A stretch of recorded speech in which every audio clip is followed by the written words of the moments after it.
दोस्तों एक बार फिर से आपका स्वागत है हमारे चैनल पे। आज हम बात करने वाले हैं इंडिया और पाकिस्तान के बीच में जो गर्मा गर्मी चल रही है उसके ऊपर बात करेंगे कि अब इंडिया क्या एक्शन लेने वाला है, पाकिस्तान किस कदर डरा हुआ है।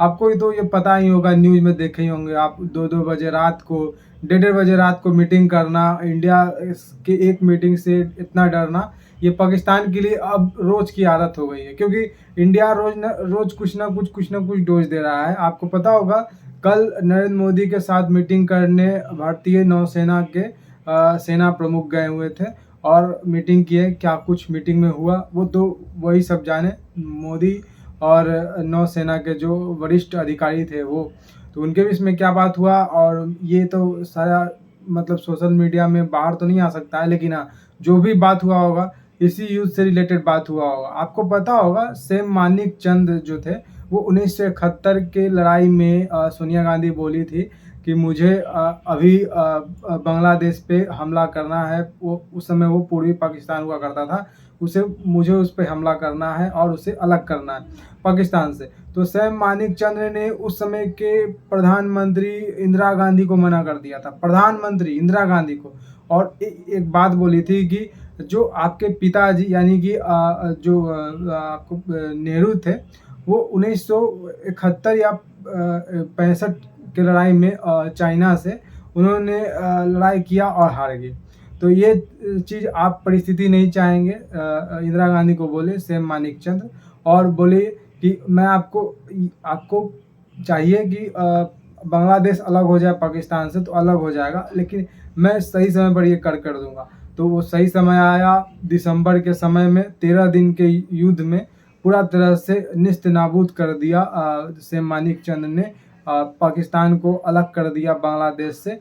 और यहाँ पे 13 दिन की लड़ाई में 93,000 सैनिक ने यहाँ पे मतलब कि सरेंडर किया था। आपको पता होगा ये चीज़, ये दुनिया की सबसे बड़ी घटना है कि एक साथ 93,000 सैनिक इंडिया के कदमों में आके झुके, पाकिस्तान के। उसी तरह से कुछ करना इस बार भी।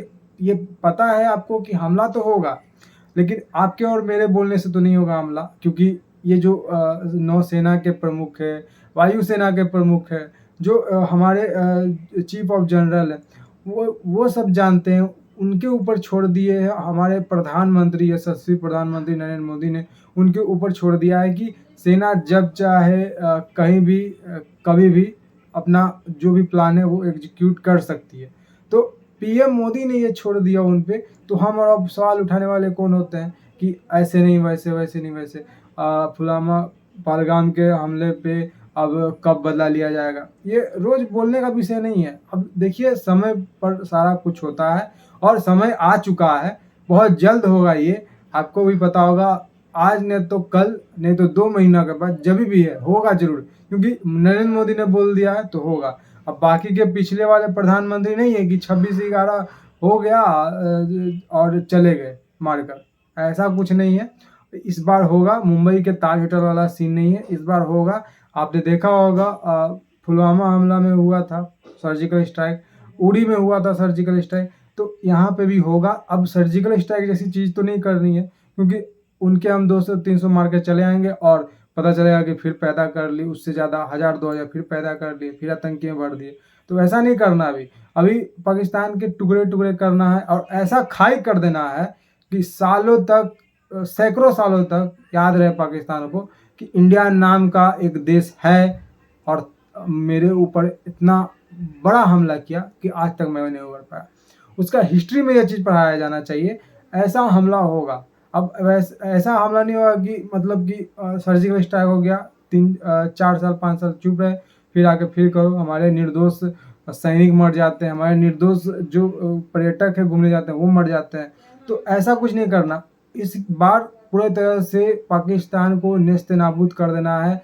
आपने देखा होगा पिछले कुछ दिनों पहले जो लखनऊ के गंगा एक्सप्रेस है वहाँ पे जो सेना का जो सुखोई MKI, या फिर हम कहें राफेल, या फिर ग्लोब मास्टर कहें, ये सारा कुछ जितना भी सेना का बड़ा बड़ा जो फाइटर जेट है, या फिर हम कहें जगुआर, या फिर कोई और फाइटर जेट कहें तेजस, सब आके यहाँ पे एक्सप्रेस वे पे अपना प्रदर्शन कर रहे हैं। और ये प्रदर्शन भर नहीं है, ये यहाँ पे रात के समय में एक युद्ध अभ्यास का कोशिश कर रहे हैं टेक ऑफ और लैंड का, कि रात के समय में कितना ये जो एक्सप्रेसवे बना है वो सक्षम है सेना को लैंड करने में और टेक ऑफ करने में। क्योंकि युद्ध की स्थिति अगर बनेगी, बनने वाली है, ये तो कन्फर्म है, क्योंकि ऐसे तो सेना टेस्ट नहीं कर रही है।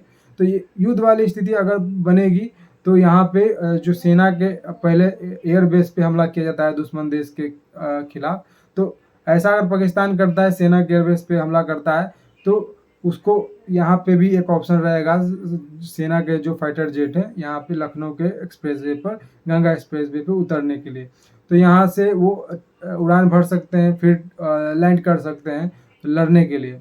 क्योंकि आपको पता होगा ये जो एक्सप्रेसवे है बहुत अच्छा क्वालिटी का बनाया गया है, और लखनऊ में 3-4 एक्सप्रेसवे हैं, और पूरे भारत में तो कह सकते हैं कि 15 से 20 ऐसे एक्सप्रेसवे हैं जहाँ पे सेना का फाइटर जेट टेक ऑफ और लैंड कर सकता है। तो अभी पता चल रहा होगा आपको कि मोदी का जो रोड का जाल बिछाने का जो सपना था, प्लान था, वो क्यों था।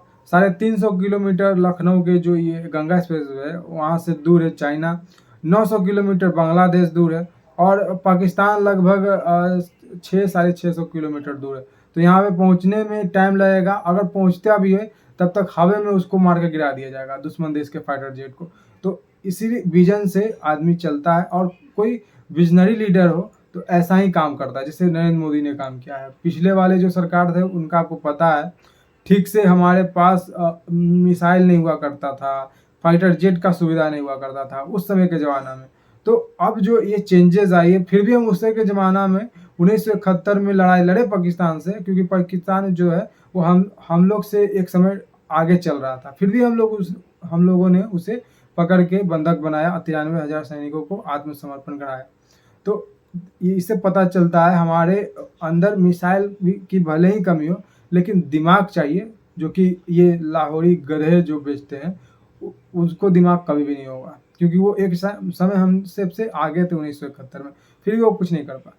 तो ये देखना होगा आपको। और आज एक खबर आ रही है कि वायुसेना के प्रमुख से आज नरेंद्र मोदी का मीटिंग हुआ है और एनएसए के साथ। तो ये रोज ना कुछ मीटिंग हो रहा है, चारों तरफ से पाकिस्तान को घेरने का काम किया जा रहा है, और एक हद तक कहें तो घेर लिया भी गया है। और युद्ध अभ्यास करने का उनको पेट्रोल भी नहीं है पाकिस्तान को, और कहा जा रहा है कि 4 दिनों तक गोला बारूद बचा है जो कि वो यूज कर सकते हैं। तो यहाँ पे देखना होगा कि अगर युद्ध हुआ तो पाकिस्तान तो 2 से 3 दिन में नेस्तनाबूद हो जाएगा, या कह सकते हैं 1.5 से 2 दिन में, इतना से ज़्यादा समय नहीं लगेगा, पाकिस्तान नेस्तनाबूद हो जाएगा। जो ट्रेड होता था वो सारा कुछ बंद हो गया, बॉर्डर बंद हो गया, पानी बंद हुआ। तो ये सारा कुछ हुआ है जो कि डिप्लोमेटिक तरीका से उसको घेराबंदी करने का कोशिश किया गया है, और घेराबंदी हो भी रहे हैं। कुछ विपक्ष के लोग हैं, कांग्रेस के लोग हैं, या फिर वो मल्लिकार्जुन खड़गे के बारे में बात हो, कुछ ना कुछ कह रहे हैं, देवेगौड़ा के बारे में बात हो, वो सारा कुछ कुछ ना कुछ आदमी कह रहा है वहाँ पे। लेकिन समझना होगा हमको और आपको कि कौन इसमें से सही आदमी है जो कि सरकार के साथ दे रहा है, और जो निर्दोष जो मारे गए उनके इंसाफ के लिए लड़ रहा है। कुछ दोगले लोग हैं जो कि इसका फ़ायदा उठाना चाहते हैं और राजनीतिक करने चाहते हैं। बहुत लोगों ने बोला कि मोदी राजनीतिक करना चाहते हैं, ऐसा कुछ नहीं है। राजनीतिक करने के लिए इसमें मतलब सालों, अगर हम 6 महीना पर देखें, साल भर पे देखें, चुनाव होते रहता है इंडिया में। 6 महीना, साल भर, 3 महीना ऐसे करके चुनाव होते रहता है। तो हर समय राजनीतिक लाभ लेने के लिए आदमी करे। पिछले वाली सरकार को कह सकते थे, लेकिन इस वाली सरकार को नहीं। क्योंकि देखिए जम्मू कश्मीर के चुनाव में लाभ ले सकते थे, उमर अब्दुल्ला सीएम नहीं बनते, ऐसा होता तो, लेकिन ऐसा नहीं हुआ। लाभ कुछ लेने का काम नहीं किया गया। हरियाणा में मोदी जीत गए, कुछ लाभ नहीं लिया। दिल्ली में बीजेपी जीत गई, कुछ लाभ नहीं लिया। महाराष्ट्र में बीजेपी जीती, कुछ नहीं लाभ लिया। इवन झारखंड में हेमंत सोरेन की पार्टी जीती, जेएमएम, और कांग्रेस का मिलकर सरकार बनाई, वहाँ पे भी लाभ ले सकते थे, लेकिन वहाँ पे नहीं लिया। तो ये देखना होगा कि कुछ दोगले लोग हैं जो बांटने की कोशिश कर रहे हैं। लाभ लेने का बात करें तो सभी जगह लाभ ले लेते, जहाँ जहाँ पे कांग्रेस का सरकार भी बना हुआ है वहाँ पे भी नहीं होता, या फिर किसी अदर पार्टी या फिर किसी लोकल पार्टी का भी जो सरकार बना हुआ है वहाँ पे नहीं होता। बीजेपी अगर लाभ लेने का बात करें तो इस पे मैं बोल रहा हूँ। लेकिन अब देखना होगा कि ट्रेड बंद हो चुका है, इंडिया से जो ट्रेड बंद हुआ है ना पाकिस्तान का, रोजाना 2 करोड़ का उसको नुकसान होगा। अगर हम इसको महीने में करें तो 100 करोड़ का नुकसान ऐसे ही होगा। तो ऐसे ही बांग्लादेश कंगाल हो जाएगा। फॉरेन रिजर्व जो है पाकिस्तान के पास 15 से 10 बिलियन के करीब है और इंडिया के पास कितना 700 बिलियन।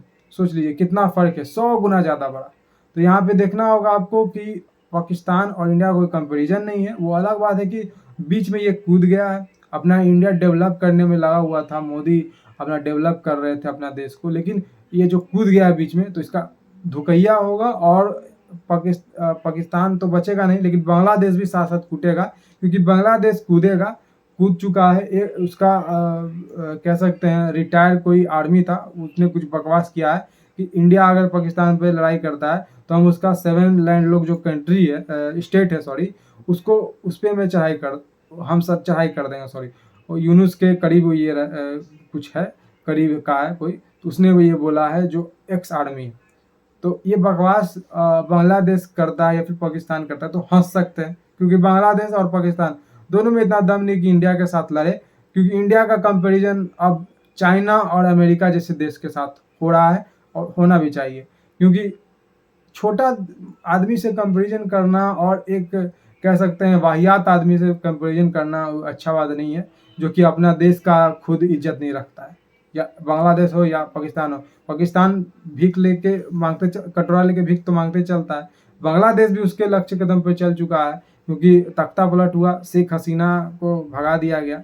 कितना अच्छा था वहाँ पे, शेख हसीना डेवलप कर रही थी, लेकिन वो कहते हैं कुत्ते को घी नहीं पचता है, वैसा कुछ हुआ बांग्लादेश के साथ।